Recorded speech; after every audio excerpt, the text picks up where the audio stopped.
Well, I don't know what you think about this story of the Magi. It really is very odd, isn't it?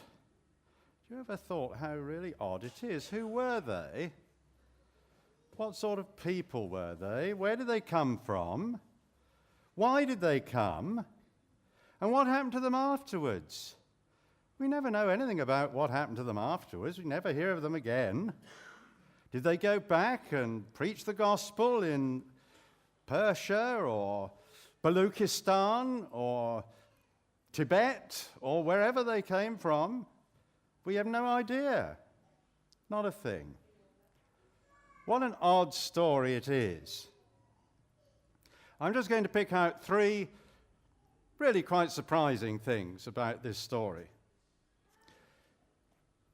I think if you saw the BBC Nativity, which I thought was a pretty good production, as to who they were and why they came when they did, I thought the BBC had it pretty clear that they were astrologers, that they came from somewhere to the east of Palestine, somewhere, maybe Baghdad, maybe somewhere in Persia, Iran today, maybe even further east than that. We don't really know. But they were people who studied the stars.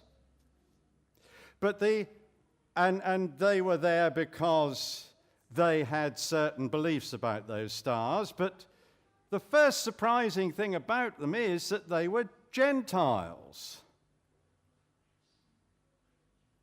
Had you ever thought how surprising that was?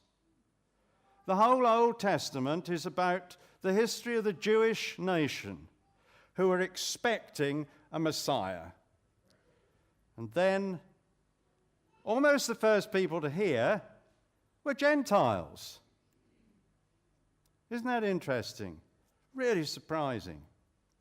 Matthew obviously had an intention in writing his gospel.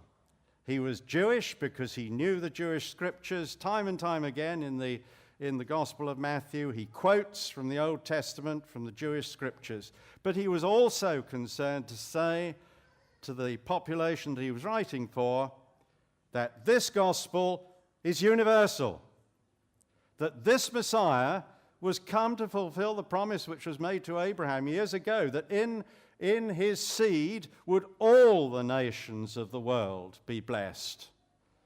And the Jews of the Old Testament had been a bit naughty, you know, they kept it to themselves.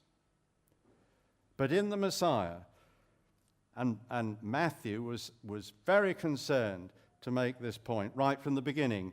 In his genealogy, in chapter 1, if you look at chapter 1 of his gospel, you will find Jesus' genealogy mapped out in a very interesting way, which I won't go into this morning, in three blocks of people.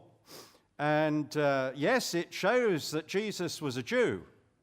It shows that his lineage was almost totally Jewish, but within that lineage, there were two people who were not Jews.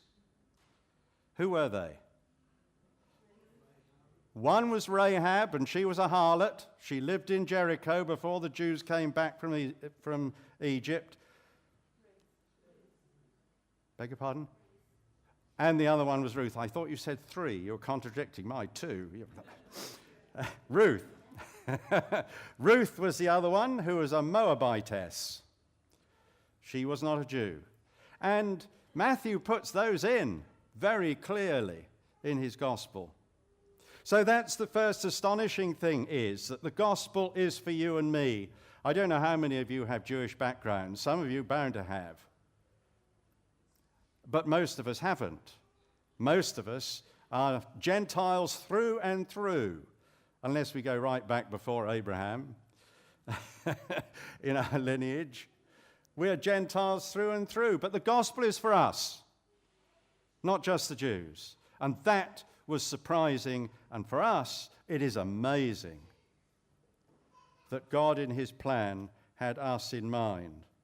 The second astonishing thing is, and this is most strange, why did these three wise men come? What was it that they saw? Well, the Nativity had it sort of one of the best reasons that we can think of is that there was a conjunction between two planets, Saturn and Jupiter. And Jupiter, as far as they were concerned, was the royal planet, and Saturn was the planet of the Jews. And so there was something going to happen royal to the Jews. And that seems to have been the reason that they came. But we know that astrology is total bunk. Some of us, I suppose, do read the Daily Mail or whatever and look at the horoscopes. But we know it's total bunkum.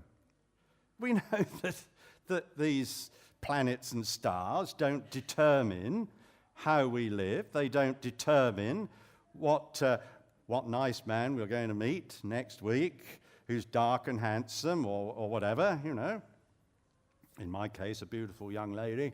But we know it's total rubbish. And yet, God used that. God used the astrological thoughts of these people in order to bring them at the time when Jesus was going to be born. And it seems that God arranged for Jesus to be born at that very time. And what do we get from that? Well, I think we get from that God can speak to us as we are. Whatever state of our understanding of the world, whatever view of the world that we have, God can still speak to us in our understanding. He meets us where we are. He may take us on, he may well take us on, so that our understanding develops, but he meets us where we are. That's so important, isn't it? That he comes to us where we are. The very idea of incarnation, God coming into our life, into the human life, is God meeting us where we are and bringing us forward out of that situation. Now, don't go away and think that I have in any way told you should go and look at your horoscope and that's God speaking to you, because we now know that sort of thing is rubbish. So that doesn't excuse us for expecting God to speak to us through it these days. So that's the second very surprising thing. The third astonishing thing is how insignificant it all was. Do you ever really thought? We get so familiar with this story, and because we've known it for years, it's very important for us. But actually, it was terribly insignificant. The turning point of history was a baby in a cattle shed. A young girl, unmarried, having a baby. A raggle-taggle group of shepherds and 3 nutty professors from somewhere out east on camels. That was it. That was it. Wow. Isn't that surprising? That God came in that sort of way. He just came, and it was all quiet. So we learn that little things are important to God. Little things are vital to God. St. Paul put it like this. He said, God chose the foolish things of the world to shame the wise. He chose the weak things of the world to shame the strong. He chose the lowly things of the world and the despised things and the things that are not to nullify the things that are. So, in 2011, let's take this message into 2011. The gospel is for you and me. It's for everybody. Our friends, our neighbors, anybody, whoever they are. It is for us. Secondly, God will speak to us where we are and take us on to where he wants us to be. And the third thing is that God will take our little things, our little selves, our small, useless selves and do something great with them. That is our hope. That is our belief. That is what we go into 2011, or indeed any year, trusting. So let's get back to worshipping this King of Kings, this majesty, represented by this baby in a cradle, in a stable.